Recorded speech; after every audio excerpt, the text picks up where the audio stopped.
भाज गोटे केजी के अमूल देल। अमूल किले हे नियो। अच्छा एटा केते टका? 260 तम ना कि 250 टका हबो। एटे बढ़े की कहू ना नहीं तुम 250 दियो। ये सब मो पे किछ न मो जा घरु दिखले खाई के आइली। तमे मुंह देखले जाना पड़ू। 450 पैसा तो आनी कोनटा करिया पड़ियो। आज तुम इंस्टाग्राम रे वीडियो करो ना। अरे अरे तमे केन जानलो?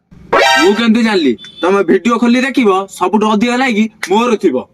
अरे बढ़िया हला कोन? काली जो भाजो तुम जो नाली साइड रे जो वीडियोटा कलन मो मन को छुई गला।